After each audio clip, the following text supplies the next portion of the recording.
Aaron Poochigian recently completed Stung with Love, the Poems and Fragments of Sappho, published this year by Penguin. And catch that again, he just translated Sappho and it's just published by Penguin. I think this is kind of amazing. He is the D.L. Jordan Fellow at Roanoke College in Salem, Virginia, and he comes here to read tonight.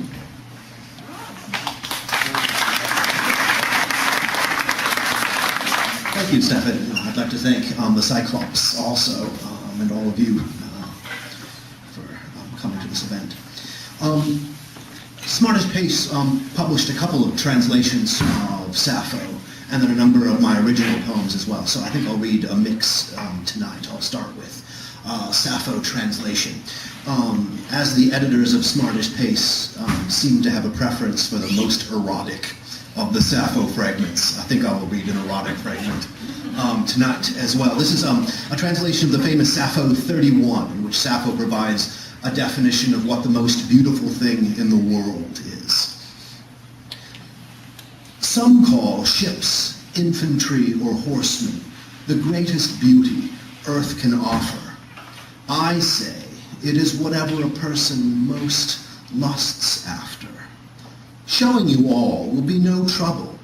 Helen surpassed all humankind in looks, but left the world's most noble husband behind, coasting off to Troy, where she thought nothing of her loving parents and only child, but led astray.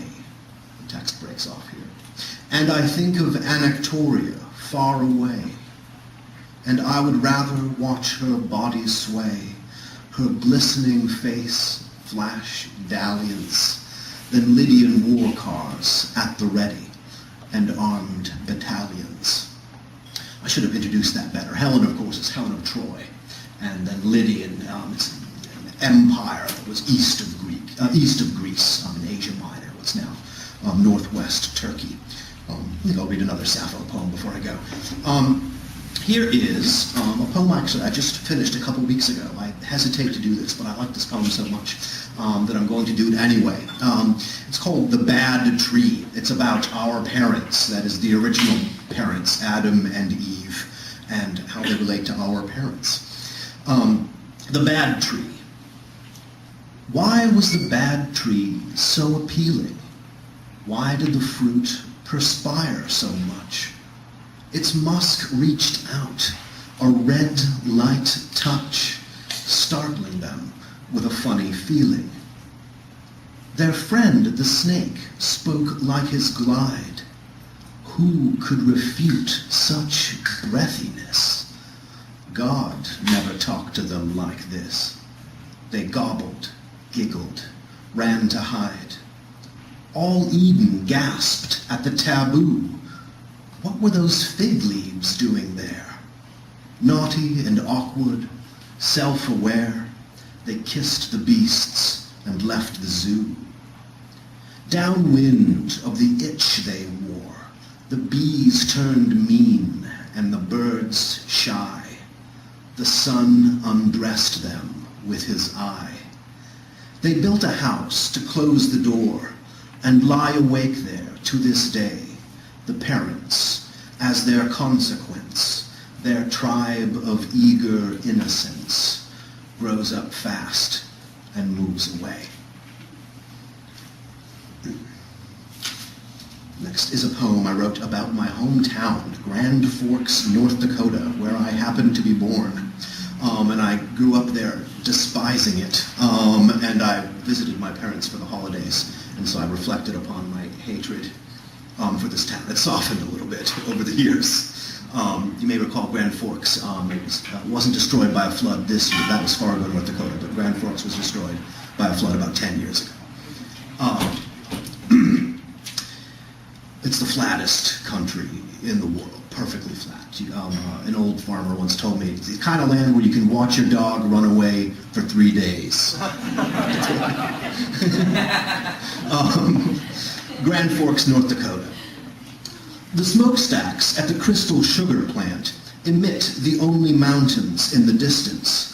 The road is too damn straight, and snow skirls slant across the glaze. There is little resistance to what Alberta hurtles screaming down. The homes hide under heaps like winter wheat.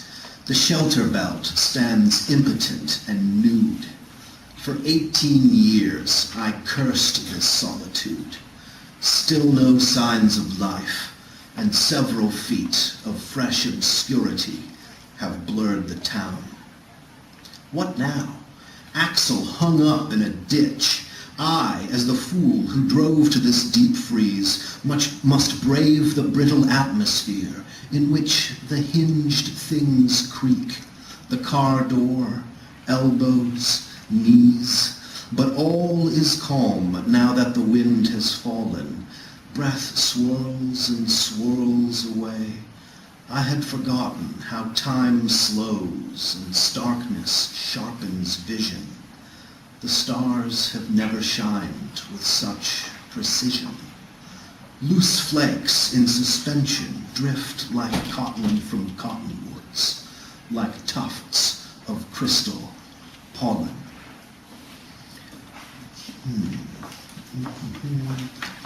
I think I'll read 3 more short ones, if that's all right, Stefan. I had a bout of insomnia this winter, and so I wrote a poem about it in the time that I wasn't sleeping. It's called Insomnia, a Lullaby. Bullies, before the gates of sleep, why lock me out here in the sticks to watch you slaughter sheep? For ages now, I have been beating your heads in with my brutest thoughts, cursing above the bleating. But struggle only makes you stronger, lightens the hammers in your hands. I can't fight any longer.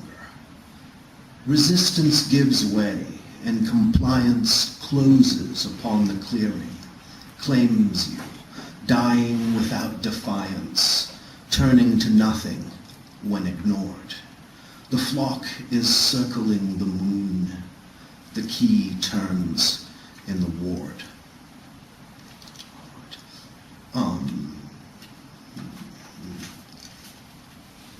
Next is a poem. It's sort of a reworking of a conversation I had a couple years back with the favorite of my ex-girlfriends, my favorite ex-girlfriend.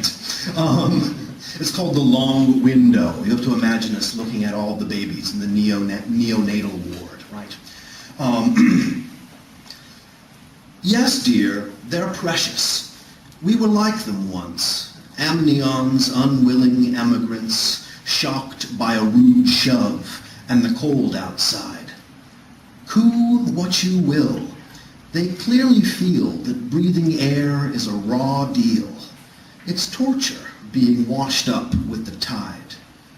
Granted, they hush when suckled from the loss and settle down to juice and applesauce. Colors distract them, dancing stimuli, numbers and letters, guns or dolls, the faces of the animals. Some will be happy. Most will multiply. And that's the issue. We should spell it out. You are the certitude, and I the doubt, wasting your time. We walk on a divide that runs midway from either shore. I don't get what we came here for. Set a term, say 9 months, to decide. I'll end with a Sappho translation.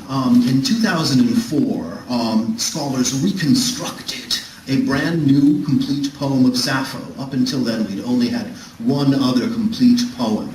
And so when my book comes out, it'll be the second book that has this new Sappho translation in it.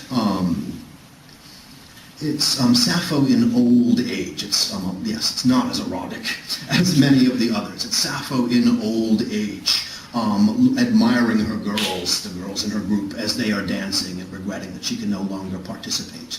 In the end, Sappho doesn't often refer to myths, but at the end she refers to the myth of Dawn or Aurora and Tithonus. Dawn's immortal, and she takes a handsome young man, Tithonus, as her husband, and she gives him immortality, but doesn't give him eternal youth. And so, though he stays alive, he grows old and she inevitably loses interest in him. There's a famous dramatic monologue by Tennyson called Tithon, as some of you may know. In most accounts, he withers into a cricket, and she keeps him in a cage then. Girls, chase the violet-bosomed muses, bright gifts, and the plangent lyre, lover of hymns.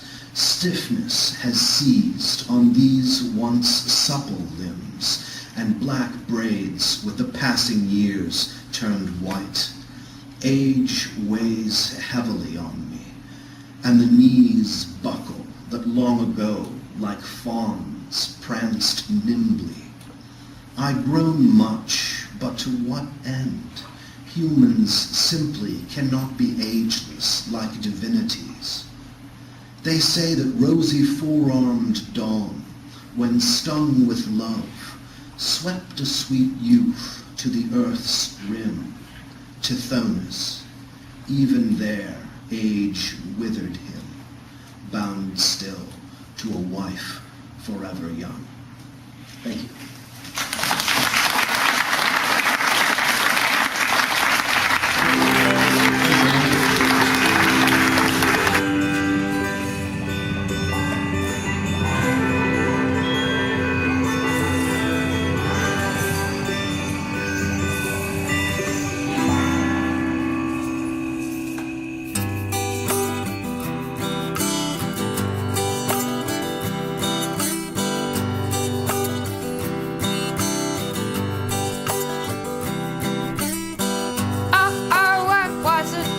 Sun